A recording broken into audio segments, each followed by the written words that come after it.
Hi guys! இன்னைக்கு நம்ம பார்த்துட்டு இருந்த கொரியன் ட்ராமாவோட நெக்ஸ்ட் பார்ட் தான் பார்க்க போறோம். ஸோ சேனல் சப்ஸ்கிரைப் பண்ணி பெல் ஐகானை கிளிக் பண்ணி வச்சுக்கோங்க. லைக் பண்ணி, ஷேர் பண்ணி, ஹைப் கொடுக்கவும் மறக்காதீங்க. அப்பதான் நாங்க போடுற வீடியோஸ் உங்களுக்கும் வரும். அதே மாதிரி மற்றவங்களுக்கும் ரீச் ஆகும். ஸோ வித்தவுட் எனி டிலே ட்ராமாக்குள்ள போயிடலாங்களா?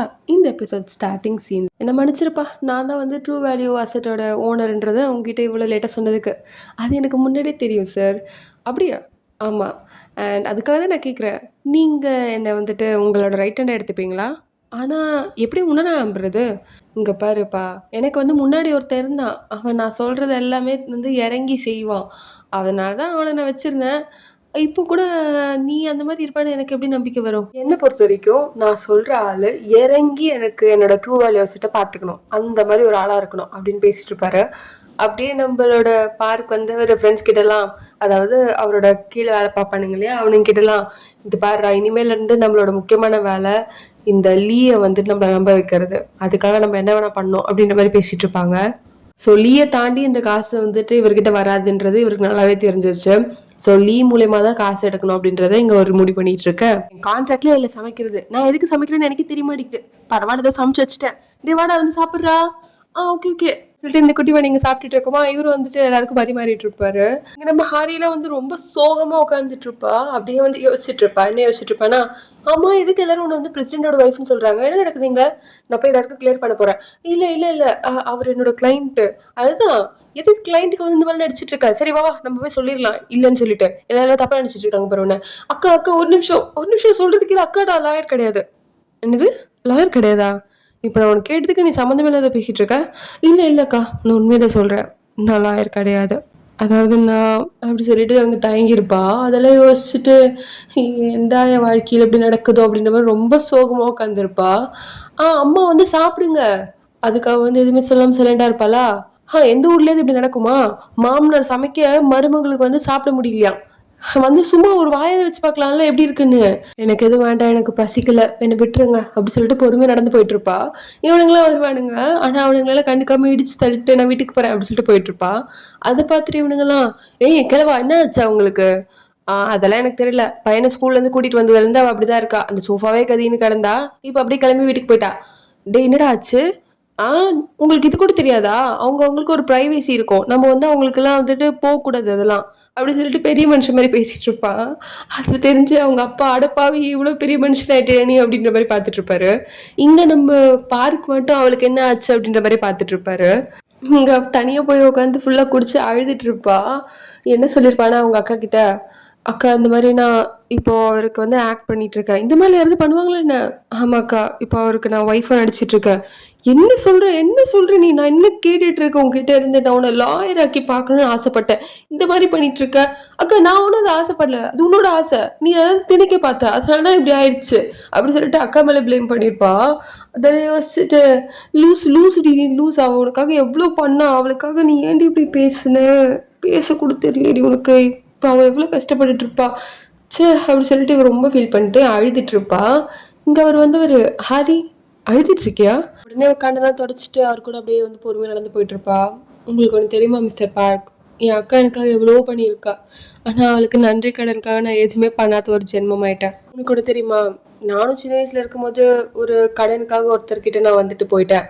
அவரு என்கிட்ட இருந்து ரிட்டர்ன் எதுவும் எதிர்பார்க்கல. ஆனா எனக்கு வந்து அவருக்கு ரிட்டர்ன் கொடுத்துட்டே இருக்கணும் அப்படின்றது தான் தோணிட்டே இருந்துச்சு. மேபி அதே மாதிரி தான் நீயும் இருப்ப. ஆனா நான் கம்ப்ளீட்டா ஃபெயிலியர் ஆயிட்டேனே.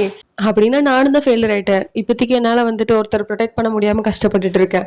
ஸோ அப்போ எனக்கு என்ன தோணுன்னா, என்னை சுற்றி இருக்கவங்கள பார்த்து எனக்கு அவங்கள வந்து எப்படியாவது ப்ரொடெக்ட் பண்ணணும்னு தோணும். இப்போ என்னை சுற்றி இவ்வளோ பேர் இருக்காங்க. ஸோ இவங்களெல்லாம் வந்து எப்படியாவது நான் காப்பாற்றணும் அப்படின்ற எண்ணம் தான் எனக்கு இருக்கும். ஒரு சில விஷயம் நம்ம கையை மீறி போயிடுச்சுன்னா அதை நினச்சி நம்ம கவலைப்பட்டுட்டு இருக்கிறது சொல்லப்போனால் வேஸ்ட்டு தான். அதனால நீ வந்துட்டு உன்னை சுற்றி என்ன இருக்குது, உன்னால் எதை வந்து கண்ட்ரோல் பண்ண முடியுமோ அதை மட்டும் நீ வந்துட்டு பார்த்தா கொஞ்சம் நல்லா இருக்கும் அப்படின்ற மாதிரி பேசிட்டு இருப்பாரு. ஸோ அதில் அவர் நல்லாவே மோட்டிவேட் ஆயிடுவா. அப்புறம் நம்ம பார்க் வந்துட்டு யங் மேன், அதாவது அவரோட வளப்பாப்பா இருக்கார் இல்லைங்களா, அவரை பார்க்கறதுக்கு போனால் அவரை வந்து உள்ளே விட மாட்டாங்க. ஏன்டா உள்ளே விடல அப்படி சொல்லிட்டு இந்த பக்கம் வந்து டேமின்னு போட்டு, அதாவது இவர் தான் வில்லன். ஸோ அவரை போட்டுட்டு, நான் உங்களுக்கு தான் 10 பில்லியன் தரேன்னு சொல்லியிருக்காங்க, அப்புறம் எதுக்கு எங்கள் அப்பாவை பார்க்க விட மாட்டீங்க, அவருக்கு ஏன் ட்ரீட்மெண்ட் பண்ண மாட்டீங்க அப்படி சொல்லிட்டு இவர் வந்து சட்டையை பிடிச்சி கேட்டுட்டு இருப்பாரு. நீ என்ன இப்படி பண்றீ அப்படி சொல்லிட்டு ரெண்டு பேருக்கு கொஞ்சம் சண்டையா போயிட்டு இருக்கோம். சரி நான் வந்துட்டு இப்போ அவனுக்கு ட்ரீட்மெண்ட்லாம் குடுக்குறேன். ஆனா வெளியில அனுப்ப முடியாது. 10 பில்லியன் குடுத்ததுக்கு அப்புறம் தான் அனுப்புவேன். அப்படி சொல்லிட்டு 2 பேரும் காம்ப்ரமைஸ் ஆயிடுவாங்க. அப்புறம் இவரு வீட்டுக்கு வருவாரு. வீட்டுக்கு வந்தவரு மொத்தமா லீய பத்தி ரிசர்ச் பண்ணிட்டு இருப்பாங்க எல்லாரும் சேர்ந்து. லீ எந்த மாரி பேக்ரவுண்டு, அவனுக்கு வந்து யாரெல்லாம் தெரியும், எப்படி கேட்டா லீய பத்தி எல்லாருக்குமே தெரியும் அப்படி சொல்லிட்டு, யாரெல்லாம் வந்து லீக்கு ரொம்ப க்ளோஸோ அவங்களெல்லாம் போய் கூட இவங்க வந்து கேட்டுட்டு இருப்பாங்க. ஆனாலும் வந்து பெருசா லீ பத்தி பெருசா யாருக்கும் அந்த அளவுக்கு டீட்டெயில்ஸ் தெரிஞ்ச மாரி இல்ல. ஆனா ஏதேதோ கொஞ்சம் கொஞ்சம் இன்ஃபர்மேஷன்லாம் கலெக்ட் பண்ணிட்டு இருப்பாங்க. இந்த பக்கம் வந்துட்டு நம்ம ஹாரி வந்திருப்பாளா, ஹாரிக்கு எல்லாரும் வணக்கம் வைக்கிறாங்க. என்னதான் இருந்தாலும் பிரசிடென்டோட பொண்டாட்டியாச்சே. சொந்தம் எல்லாரும் வணக்கம் வைக்க, ஹாரியோட அக்கா மட்டும் கோவமா பார்த்துட்டு இருப்பாங்க. அதை பார்த்துட்டு இவளுக்கு ரொம்ப கஷ்டமா இருக்கும். அப்படி லிஃப்ட் ஏறுவாளா, பார்த்தா அங்கதான் இவரும் இருப்பாரு. எங்க போயிட்டாரு? அது சூப்பர் மார்க்கெட் போனேன் நானு. அது என்ன அவ்வளோ பெரிய பையா இருக்கு? ஆமா. வீட்ல எல்லாமே வாங்க சொல்லியிருந்தாங்க. அதுவும் அந்த ஹான் இருக்காரு இல்லைங்களா? அவருமே வந்துட்டு நெறைய பொருள் வாங்க சொல்லியிருந்தாரு. ஹானா யார் அது?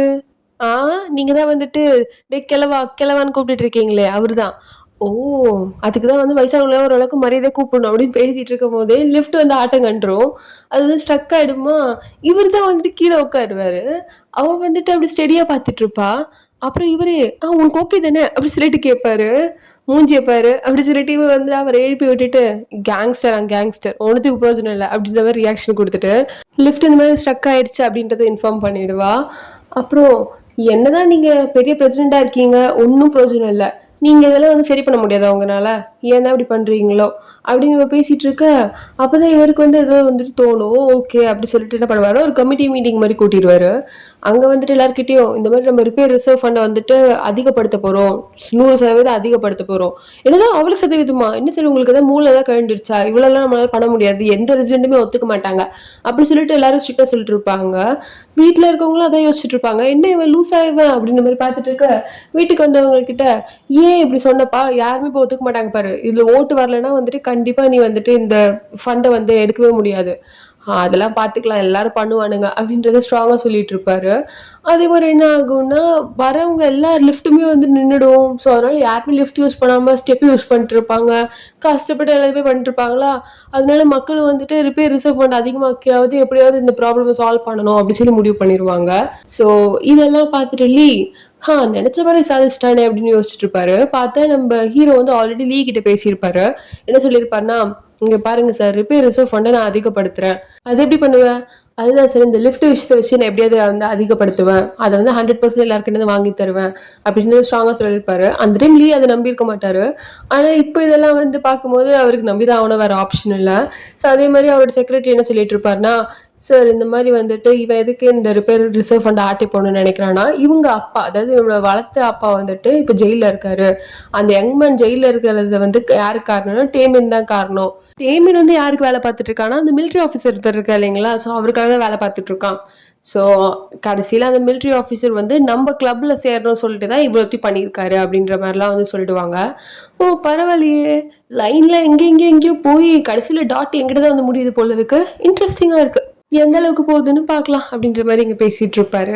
அப்புறம் இவங்க 2 பேரும் வந்துட்டு இந்த மாரி ரிப்பேர் ரிசர்வ் ஃபண்ட் மொத்தமா காலியா இருக்கு அப்படின்றத கண்டுபிடிச்சு இவர்கிட்ட சொல்லிட்டு இருக்க, "இங்க பாருங்க அதெல்லாம் என்கிட்ட தான் இருக்கு. அத பத்தி கவலை உங்களுக்கு தேவையில்ல. நீங்க வந்து வேற ஏதாவது இம்பார்ட்டன்டான வேலை பார்த்தீங்கன்னா அது மட்டுமே போதும். அண்ட் நீங்க என் கம்பெனில வந்து வேலை பார்க்குறீங்களா?" அப்படி சொல்லிட்டு நம்ம ஹீரோயினோட அக்காவுக்கு வந்து இவரு ஒரு ஆஃபர் குடுப்பாரு. அத பார்த்துட்டு அவங்களும் நான் வந்து அத யோசிக்கிறேன் சார் அப்படின்ற மாரி பேசிட்டு இருப்பாங்க. இந்த பக்கம் இவ வந்து சோகமா உட்காந்துட்டு இருப்பாளா, "ஏம்மா அங்க சோகமா உட்காராம இங்க வந்து உன் புள்ளைக்கு வந்து ஹெல்ப் பண்ணலாம்ல ஹோம் ஒர்க் பண்றதுக்கு. நீ தான் எல்லாமே வந்து ப்ரொஃபஷனல்ல வந்து எல்லாமே பெர்ஃபெக்ட்டா பண்ணுவ அப்படிலாம் சொல்லிட்டு இருந்தல்ல. அவனுக்கு ஹோம் ஒர்க் பண்ண ஹெல்ப் பண்ணலாம்ல. நீ ஒரு அம்மா தானே?" "என்னால எதுவும் முடியல. என்கிட்ட எத பத்தியும் பேசாதீங்க. என்னால முடியல. என் மைண்டே இங்க இல்ல." அப்படின்னு பேசிட்டு இருப்பா. ஹா ஹெல்ப் பண்ண சொன்னா பாட்டு பாடிட்டு இருக்கா பாரு. சரி, "அம்மா இங்க பாத்தீங்களா பார்க் அப்பா நல்லா வரைஞ்சிருக்கேன்ல நானு. இங்க பாரு உன் பார்க் அப்பா ரொம்பவே ஹேண்ட்ஸமா இருப்பாரு." இந்த மாரியா இருப்பாரு அவரு? "ஓ! கரெக்ட் தான்." அப்படி சொல்லிட்டு இவன் பார்த்துட்டு இருக்க, "என்னது சுத்தமா உடம்பு முடியல? மைண்டே இங்க இல்லன்னு சொன்ன. இப்போ வந்து பார்க் மட்டும் ரொம்ப ஹேண்ட்ஸம்னு சொல்லிட்டு இருக்க." அப்படின்னு எங்க தாத்தா கேட்டுட்டு இருப்பாரு. அப்புறம் இவளே வந்துட்டு, "சரிடா நான் உனக்கு ஹெல்ப் பண்றேன்." அப்படி சொல்லிட்டு இந்த கலர் அடிக்கலாம் அப்படின்னு பேசிட்டு இருப்பாங்க. அத பார்த்துட்டு இவரு, "என்னம்மா 6 மணிக்கு மேலலாம் வந்து வேலை பார்க்குற? நீ தான் எப்பவே டான்னு 6 மணிக்கு கிளம்பி போன பொண்ணாச்சே. என்னது உனக்கு ஏதாவது ஓவர் டைம் பே பண்றானா அவன்? நான் இந்த வீடே கிரின்னு இருக்கேன். எனக்கு ரூ. 1 எக்ஸ்ட்ரா குடுக்க மாட்றான். அவர் ஒண்ணும் ஓவர் டைம் எல்லாம் பே பண்ணல. நான் தான் ஓவர் டைமா வேணும்னே பண்றேன்." "வேணும்னே பண்றியா? ஏம்மா பண்ற அதெல்லாம்?" தெர்ல. அத பத்தி கேட்காதீங்க." அப்படின்னு வந்துட்டு பேசிட்டு இருப்பா. அப்ப கரெக்ட்டா இவளுக்கு கால் வரும். பண்றது அவங்க அக்கா தான். அவங்க அக்கா என்ன சொல்லிட்டு இருப்பானா, "இங்க பாரு எல்லாத்தையுமே விட்டுரு. இப்ப நீ பண்ணிட்டு இருக்கிறியா பிரச்சனை இல்ல. எல்லாத்தையும் மறந்துடலாம் நம்ப. ஃபர்ஸ்ட்ல இருந்து ஸ்டார்ட் பண்ணு. நான் உன்ன படிக்க வைக்கிறேன். தயவு செஞ்சு போய் படிடி."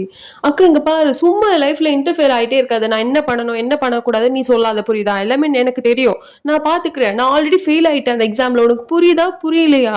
என்ன தயவு செஞ்சு என் லைஃப விட்டுரு." அப்படி சொல்லிட்டு அவ அங்கருந்து அக்கா கூட சண்டை போட்டு வந்திருப்பா. அப்படியே கண்ணெல்லாம் கலங்கிட்டு இருக்கும். எதனால அவங்க அக்கா வந்து திரும்பி திரும்பி இவளுக்கு தானே சப்போர்ட் பண்ணி நின்றுருக்காங்க. அவங்களோட கரியர் கூட விட்டுட்டு. ஸோ அதனால இவளுக்கு வந்து கண்ணெல்லாம் கலங்கிட்டு இப்படி வந்துட்டு இருப்பாளா. ஆப்போசிட்ல பார்க் வருவாரு. பார்க்க கண்டுக்காம பாட்டு போயிட்டே இருப்பா. அவரே போயிட்டு, "என்ன ஆச்சு உனக்கு? இப்ப எதுக்கு இப்ப அழுதுட்டு இருக்க?" ஆ அது அது ஒண்ணும் இல்ல. என்னோட கடன்காரங்கலாம் வந்து என்கிட்ட வந்து காசு கேட்குறாங்க. அந்த கஷ்டத்துல தான் அழுதேன். வேற எதுவும் இல்ல. சரி நீங்க போங்க." அப்படி சொல்லிட்டு அப்படி போயிடுவா. அவரும் கொஞ்ச நேரம் இவளே பார்த்துட்டு அப்புறம் அவரு போக ஆரம்பிச்சுருவாரா. அப்புறம் இவளுக்கு என்ன தோணுச்சுன்னு தெரியல. இவளே பின்னாடி ஓடி போயிட்டு, "பார்க் இன்னைக்கு நான் உங்க வீட்ல தங்கலாமா?" அப்படின்னு கேட்பா. அதுக்கு அவரு எதுவுமே பேசாம இவளே பார்த்துட்டு இருப்பாரு. நெக்ஸ்ட் டே மார்னிங் ஒருத்தன் அண்ணி அண்ணின்னு சொல்லிட்டு பாசமழையே பொழிஞ்சிட்டு இருப்பாரு இல்லைங்களா? ஸோ அவரு வருவாரு. வந்து பார்த்தா, "பாஸ் நீங்க எதுக்கு சோஃபால படுத்திருக்கீங்க? அண்ட் நீங்க அண்ணி அண்ணி நீங்க என்ன அண்ணன் ரூம்ல? ஓ கடவுளே! எல்லாரும் வாங்க, எல்லாரும் வாங்க" அப்படின்னு சொல்லி கூப்பிட்டுட்டு இருப்பா. அவர் சத்தத்துல எல்லாரும் எழுந்துப்பாங்க. இவரும் எழுந்துருவாரு. இங்க பாத்தீங்களா? இங்க பாத்தீங்களா? நடந்தது பாத்தீங்களா? கடவுளே! என் கண்ணால இதெல்லாம் பார்க்கவே முடியல. நீங்க நினைக்கிற மாரி கிடையாது. இல்ல, இல்ல. புரியுது எனக்கும். இந்த மாரி வந்துட்டு வார் டைம்லலாம் கூட இப்படிதான் எல்லாரும் ஒண்ணு சேர்ந்தாங்களாம். அந்த மாரி கிடையாது இது. அண்ணா, நீங்க எங்கிட்ட முன்னாடி சொல்லியிருக்கலாம்ல. இந்த மாரி தான் உங்களுக்குள்ள தான் போகுதுன்னு சொல்லிட்டு. நாங்களும் கொஞ்சம் பிரைவசி குடுத்துருப்போம்ல. டேய்! நீ தப்பு தப்பா பேசிட்டு இருக்கடா. ஹா ஏன்பா இதெல்லாம் நம்ம தேவையில்லாமலாம் பேசிட்டு இருக்கோம் பாருங்க. அவங்க பிரைவசி நம்மளுக்கு எதுக்கு? வாங்க, வாங்க நம்மலாம் வந்து 2 வாரம் எங்கேயாவது வெளிய போயிட்டு வரலாம். அப்படி சொல்லிட்டு இங்க எல்லாரும் வந்து பொடிக்கட்டு போயிட்டு இருப்பாங்க. இவங்க 2 பேருக்கும் என்ன பண்ணணும்னே தெரியாது. மூஞ்சி மூஞ்சி பார்த்துட்டு இருப்பாங்க. அப்புறம் அவங்கலாம் கிளம்புறவங்கலாம் ரொம்ப சீரியஸா எடுத்துக்கிட்டு, அத பார்த்துட்டு இவரு, "இருடா உங்களுக்கு இருக்கு" அப்படி சொல்லிட்டு இவரும் பின்னாடியே ஓடிட்டு இருப்பாரு. அப்புறம் இங்க அந்த மிலிட்டரி ஆஃபீசர் கமிஷனர் இருப்பார் இல்லைங்களா? ஸோ அவரு வந்திருப்பாரு. அவர்கிட்ட வந்து இவங்க 2 பேரும் பேசிட்டு இருக்க, அதாவது லீ பேசிட்டு இருப்பாரு. "நீங்க தானே சார் சொன்னீங்க இந்த மாரி வந்து எங்க கமிட்டில சேரணும்னு சொல்லிட்டு. எப்போ வந்து சேர போறீங்க? அந்த 10 பில்லியன் குடுத்தானங்க இப்ப கூட சேர்த்துப்போ." " 10 பில்லியன் தானே அதுக்கு தான்ப்பா பார்த்துட்டு இருக்கேன்." "ஓ! அத நீங்க ஏற்பாடு பண்ணிட்டு இருக்கீங்களா? யார் மூலியமா ஏற்பாடு பண்ணிட்டு இருக்கீங்க?" "அது எங்களுக்கு தெரிஞ்ச ஒரு பையன் இருக்கான் லோக்கல்ல. அவன் வந்து இந்த கேம்லிங்லாம் வச்சு பிசினஸ் பண்ணிட்டு இருக்கான். அவன வச்சு தான் பண்ணிட்டு இருக்கோம்." அப்படின்னு பேசிட்டு இருப்பாரு. அதாவது நம்ம பார்க்க பத்தி தான் பேசுறாருன்றது லீவானுக்கு நல்லாவே தெரியும். தெரிஞ்சுமே வந்துட்டு, "ஓ! அப்படியா சார் பார்த்து பண்ணுங்க. சீக்கிரம் பண்ணீங்கன்னா சீக்கிரமா நம்ம குரூப்ல சேரலாம்." அப்படின்னு பேசிட்டு இருப்பாரு. ஸோ இந்த பக்கம் வந்துட்டு நம்ம லீ என்ன பண்ணுவாருன்னா, வேணும்னே நம்ம ஹீரோ கூப்பிட்டு விட்டுருப்பாரு. ஹீரோ வந்தோனே ஹீரோ ஹக் பண்ணிட்டு, "நீ என் மனச ஜெயிச்சிட்டப்பா. நீ வந்துட்டு இவ்ளோ எனக்கு பண்ணுவேன்னு சொல்லிட்டு நான் எதிர்பார்க்கவே இல்ல. ஸோ அதனால எனக்கும் உன் மேல நம்பிக்கை அதிகமா வந்துருச்சு. ஸோ ஃபர்ஸ்ட் வேலை நீ எனக்கு என்ன பண்ண போறன்னா, செக்ரட்டரி வந்துட்டு உனக்கு ஒரு 10 பில்லியன் தருவான்.